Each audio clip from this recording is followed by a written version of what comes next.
it! Welcome to 3D Movie Cinema, the only show that's 3 dimensions away from Thor 5 being greenlit. I'm your host, 3D Jake, and today we're looking at Thor: Love and Thunder. This movie is the fourth movie in the Thor 4-film franchise, and it is directed by Taika Waititi, who directed the last Thor movie, Thor Ragnarok, which I really loved. And this movie is essentially a continuation of Avengers Endgame, with him with the Guardians of the Galaxy, and he's basically kind of bored with his life. He's just doing things, and he's just not really feeling fulfilled in his life. Like there's something missing. So of course, when he gets a call back to Asgard, because there's a guy called Gore, the God Butcher, that's out there killing gods, Thor teams up with Valkyrie and is also reunited with an ex-girlfriend, Jane Foster, who the hammer called to her, and she touched the hammer, and the hammer rebuilt itself, and she became the mighty Thor. Now, I know that seems confusing because Thor is like, okay, so she's Thor and Thor's not Thor now? No, what it is she's basically a lady version of Thor. Like, Thor still has his powers and everything, don't get upset. He still is just as powerful as he was in the last couple of movies. But this one, though, he actually has he's still powerful, but, obviously he doesn't have his hammer anymore because he has, his battle axe, which I forget the title of it. But he has that, I think it's called, Stormbreaker. He has Stormbreaker, and, Thor and so Jane finds Mjolnir, and she basically puts itself back together, and she welds that hammer. She becomes the mighty Thor. Now, I'm going to get in spoiler territory because this movie's been out for like a week now. So I'm just going to tell you straight up, so spoilers. If you don't want to come, go and watch this video if you don't want to be spoiled. 3, 2, 1.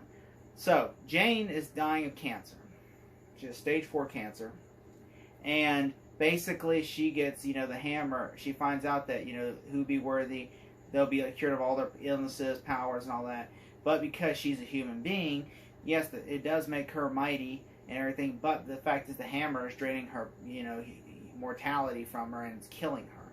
So basically, every time she puts the hammer and becomes the mighty Thor, she's getting sicker and sicker and dying, and they say if she does it again, she's going to die. And, obviously, spoiler, she does die at the end. And I will say, this movie, I really, really like this movie for a lot of reasons. Like, this movie, in a nutshell, is a really good movie. I know some people do not like this movie, and I have a friend of mine, he even messaged me and said, hey, I hated this movie. Like, and it's fine if you don't like this movie. I mean, if you didn't like it, that's fine. There's 3 other Thor movies and his arcs in the Avenger movies that, I know you love those, so you can love those. But I really like the Thor movies. I love the first one. The first one's still, to me, the best Thor movie ever made. I really like the third Thor movie. That's my second favorite Thor movie, Thor Ragnarok. And I have merchandise from Thor: The Dark World, even though I saw it. I'm like, it's fine. It's not good, but it's not great either. Like some parts of it I really like Loki out in trial and everything at the beginning of the second movie, and I like parts of it. Like, I thought the villains were fine. Like, I really didn't hate the villain, the Dark Elves. There are parts of it, I just felt like rushed. That's what my biggest problem with the second one. I felt rushed to get to the next movie. So that's why I did not like it as much. While with Thor Ragnarok actually felt like it felt like a movie that had great pacing. It had funny jokes, which I actually laughed at some of the jokes in this movie. And I laughed at jokes in some of Ragnarok. Ragnarok, I thought, had a better villain. Like, when it comes to villains, I've always felt like Thor movies had a problem when it came to their villains. Because none of their villains were up to par with a villain. Like, Loki, yeah, you can say, Loki wasn't Loki yet. He was still, becoming Loki. So by the time he gets to Avengers, he was Loki. And that's why you can know that it's the villain. And he wasn't there yet fully. He was kind of semi-Loki. While in the Malekith in the second one wasn't really a good villain. And then when we finally got to the third film, Hela, the Goddess of Death, I really liked that. I thought she was a fine villain. And that's why I was like, finally, we got a good Thor villain. And then when we got to, I think, what was it? Thor, Love and Thunder, Gore the God Butcher. I love Christian Bale. I think he's a great Batman. I love American Psycho. I just felt like he was not really as big as a threat. I understand, he didn't feel like he was there in the whole movie. I felt like, okay, like, because there's a segment where he's not even in the segment, like, he just disappears for a while and then comes back later. You're like, oh yeah, he disappeared. And also, this problem, I had some problems with this movie, the way I had it with the second Thor movie, where it did feel like, it felt like the pacing of this movie wasn't timed well. Like, I felt like it was just getting the motions to get to the next story. And that's when I had a big problem with this movie. And I have some issues, but I'm going to tell you the positive stuff I liked about this movie and the negatives. The positive stuff I love about this movie was I love the humor. I thought the humor was fun. I thought, like, those are the fun humor. I really liked some of the play-ons. Like, when Odin talked about orgies, I thought that was funny. I was laughing. And then, of course, with the llama and stuff, I'm like, they should just kill that llama because it's so annoying. And I really like, the jealousy of the, Stormbreaker is jealous of Mjolnir and all this stuff. And I like Valkyrie, her playful banter with her and Jane Foster. And, and I also thought the scene with Thor, being disrobed and his ass harassing. I thought that was funny. I thought I got a chuckle out of that. And I also like, the action and stuff. And, I really like that, Thor is meant to be protecting people. And it's kind of the story as the gods have lost their way. And if you watch the beginning of the movie, you understand, like, Gorr becomes the God Butcher because the gods are basically, like, they are selfish. They don't care. They turn their back on humanity. And in a nutshell, and I understand some people, before people start saying, well, this is kind of blasphemous, they're gods in terms of Greek gods, and really, they're not really gods. In the way, they're aliens from another planet, and we just identify them as gods because they showed up and from the heavens. Like, if you actually explains that in the first Thor movie, is that they're not really gods. They don't, when they die, they live, they breathe, they poop. They're gods. They're not gods. They're aliens from another planet that just basically just showed up and protected us. Like, it would be almost like if Martians showed up in, like, the earlier times and basically just helped defend it, and then, like, people made Bibles and stuff like that. And I'm not saying, like, religion itself is like this, and I'm just saying, but like in Greek mythology and stuff like that is what they're trying to say in Greek times. Loki, Thor, and all that stuff, that was all, like, they're aliens, but then we see them as God, as our saviors, because they saved us from frost giants, and that's what it is like, these are, like, Odin and Zeus, and all of them are aliens, but then, like, their planet, they have to go to their planet to basically, like, help them, but they've lost their ways because they're so, like, convoluted, and, that they're just, like, they're all worried about orgies and, their own self-interest. And so that's what I thought was most about, I respected it most about it, was that this is a story about gods losing their ways and stuff. And Thor even lost his way somewhat, and he at the end understands his way is like, look, like, I need to be there to protect my people. I can't just be there, and, I can't just sit here and wait. And, you kind of see him with the Guardians. They're trying to, like, he's kind of motivating them to protect, places and stuff. But he's kind of meditating because he's kind of lost self-interest. But then by the time at the end when he gets, like, Gorr's daughter, and, like, he becomes Uncle Thor, he kind of feels like, that's what he's going to do. He's going to be like his father and protect places. Like, because, like what Captain Marvel said in the Avenger movies, a lot of places don't have the Avengers. And so basically to Thor, us as Guardians, we're the only thing that people have for a place. Like, us gods are the only thing people have. If we fall, then the society falls itself. And so that's what I kind of liked about the story. Now, as for, and I also like Jane, that they brought back everybody from the past Thor movies. That really liked. I loved that. I was kind of bummed they didn't bring back Loki or, the Grandmaster, or, Odin and, but I will say this. They did bring back Grandmaster, but it was cut from the movie. I don't know if they brought back Loki, but as far as the research I did, they said no. Loki was because he has his own Disney Plus show that was never in the cards to bring Loki back. I know that Odin. I don't know if Odin was ever in the movie. I'm sure he wasn't. I do like that they brought his mother back at the beginning of the movie, and like as you see her carrying Thor, and I thought that was clever. Her on the battlefield carrying Thor.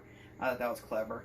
I also like, that they brought back Darcy and everything. I love to see them because it's the last time Jane Foster and her are going to have a scene together. And I kind of wish there had been more scenes with her, but, it's fine. I like that Eric Selvig. I was like, well, that'd be cool. And then Eric Selvig shows up. I'm like, yay! And so I was like, it kind of felt like that. We get that, full circle. It comes back around full circle, and I like that about it. And I kind of like they got rid of Fat Thor because I thought that was the stupidest thing ever was like Fat Thor. Like there was two things I had problems with in game was Fat Thor and Smart Hulk. I thought those are the two stupidest things I've ever seen in the Avenger movies. And I love Endgame, but Fat Hulk and stupid Thor and Smart Thor was, Smart Hulk and Fat Thor was stupid. I thought that was. I like that they corrected that, and I'm hoping, judging by Shang-Chi, Smart Hulk might be gone. So fingers crossed. But I really liked. I really liked though that Thor was like trying to like reunite Jane Foster and I love that that love story. I will say I had some issues with some parts. Now here's the problems I had parts with. I did not like I thought some of the humor though was played out parts that didn't need to be played out. Like for instance, the scene with Lady Sif was basically when she has her arm cut off and everything, and she's letting her die. It was played for laughs, and I hated that. Because I'm like, that's a serious moment. You need to focus seriously. You can't. Why would you play that for laughs? Because it's not. And it feels almost like she's overacting in that scene too. She's like, "Oh yes, I am." It's almost like that play with Matt Damon and Thor's brother, Chris Hemsworth's brother in real life, who plays fake Thor. When that scene's played out at Asgard, with the play with Matt Damon, it feels like that is like a fake version. Lady Sif does a fake version in that play, and I was like, that's so stupid. It just fits in that time frame, and I just did not like that. I really hated that, and I really liked the Matt Damon cameo. By the way, I forgot to say that. I thought that was fun, especially when they come off and they're like, "Do you want us to put on a performance?" And then they're like, "All right, let's go do this." I thought that was fun, and I also really did not like the special effects because I understand that Marvel has been trying to meet quantity over quality lately, where they're just trying to rush things out before they're finished. They did this with Doctor Strange. They've been doing this with like Moon Knight and She-Hulk and Miss Marvel. And look, I'm gonna tell you right now, that's not a smart idea, okay? Because you know what? You keep doing that. The visual effects. There's a scene in this movie where I'm like, this is awful. The visual effects in this part was awful, and too much so. Like I'm gonna tell you right now, there's a scene where the floating head, like Heimdall has a son in the movie. And his son was abducted with Gore the God Butcher and a bunch of other kids. And you can see just a giant floating head. And I'm like, that is one of the most awfulest scenes I've ever seen in a movie. Like, that head looks just so awful. And I'm like, why wouldn't you do it like him speak through mind? Or why wouldn't he just talk through, like, he could show Thor his head through his... Like, why couldn't they do... Or the scene after where he shows Thor what's happening. They could have done that. Or do telekinesis. Why would they show his giant floating head? It just looks awful. It was sad. I hated it so much. I'm like, that is the most awful special effect I've ever seen in a movie this year. I was like, that is just shit. Pure shit. I'm like, I was angry about that scene. I'm like, Taika, you're smart, man. Why would you do that? You would look at that and say, this looks like shit. Let's redo that scene. Or just rework the scene. I mean, there's so much things you could have done, Taika. That was a shitty scene. I was like, that... and the scene was already kind of getting campy. And then that scene just put it on like, this is a shit scene. I was so angry with that scene. I'm like, you know what? This is like a $200 million movie, and this is the best you could do with a floating head, really? I mean, it was awful. It looked like something you see on the Sci-Fi Channel. That's how awful that effect was. Which I don't blame the visual effects guys, because they were like, look, we didn't have much time. We're trying to hurry up and make a release date. We just finished Doctor Strange. We have to hurry up. We got She-Hulk coming up, which that also has problems with their special effects. And that's, look, I understand you got to meet your deadline. I understand, even if it's shit. Spider-Man No Home, they were still fixing the effects with that movie when the movie was out in theaters. And so I understand. The movie, sometimes you have to work with what you got. And I just felt like that was like, between the humor and the special effects were just awful. And I just felt like that right there kind of pissed me off, because it's like, the movie's done out in theaters, and it still looks like there's a scene in Thor the Dark World, and at the end of Thor the Dark World, where Odin and Thor, which Odin's fake Loki, is Loki and fake Odin. Is pretend to be Odin. Loki's pretending to be Odin. And you see the background looks all fake, like green screen. It looks like just a cheap green screen. Which I understand that was done because it was a shot. It was like a reshoot that they just literally had, I think they did it over the weekend or something. Because they were like, look, the movie comes out Monday or so. So, they had to get that shot out and done by Monday. And so that's why that scene looks so awful. And it's in the final cut, by the way, at the end of Thor the Dark World. While this one... I don't know what the case was, but the effects look awful. Like, there were some effects in this movie that look great. There are some, like, Gore the God Butcher looks great. There are some stuff that looks really good in the movie. Like, I will say, like, the You know, alright, also there's also a visual effect that looks awful. Alright, so there's a scene in the movie at the beginning of Gorl's backstory where you see a god that's basically laughing at him, basically saying, "Oh, we don't care about you" and stuff. And then he takes the sword, you know, the death sword, and cuts him. You see blood of gold come out of his throat.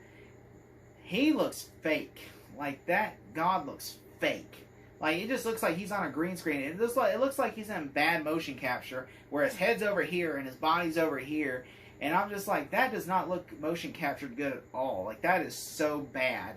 Like, I was like, this is awfully looking bad CGI. And I'm like, and I understand that's one. That and the floating head were two of the biggest disappointments for me in CGI. Like, most of the CGI movie doesn't look as bad, but like, that was two of the biggest standouts to me that I thought was just awful. Like, that to me was just awful. And so, between those two things, that would really disappointed me. And the fact that the humor sometimes went overboard. And like, also, I want to touch upon this. I like the Odin orgy stuff. My uncle, who saw it with me, said that disappointed him because Odin's supposed to be really a powerful character. And the fact that they introduced Hercules at the end kind of disappoints it, because Hercules is supposed to be all powerful and everything, and they're setting this all up. And I just thought, you know, he said, you know, it just kind of disappointed him. And I didn't have a problem with it. I just wanted to put that out for him, because he was kind of disappointed with the Odin. Not Odin, but Zeus. How they did Zeus in the orgy stuff. He was disappointed with that. I do like that, you know, the rock, you know, Korg is always fun. Although there is some bad scenes too with the CGI with Korg, where he's just a rock up there and his eyes are going around and just looks stupid. You know, some of the CGI, again, doesn't hold up well. But I will say that I thought I had a good time with it. It's not the best Thor movie, but it's not the worst either. And also I will say that the movie also has a scene at the end where she goes to Valhalla. Jane goes with Heimdall. I love Idris Elba, and I love seeing him with a cameo. That made me happy, and it brought my score up a little bit. I will say that, although her going to Valhalla, I thought was kind of, you know, a little out there. I'm like, wow. I was like, it kind of reminded me of Seth Rogen's scene in This Is the End, where they go to heaven at the end. I thought that was it just reminded me of that for some reason. You know, I was waiting for the Backstreet Boys to show up, but that was just me. But all in all, I had a really fun time with this movie. If I had to give it a grade, I would give it a solid B+.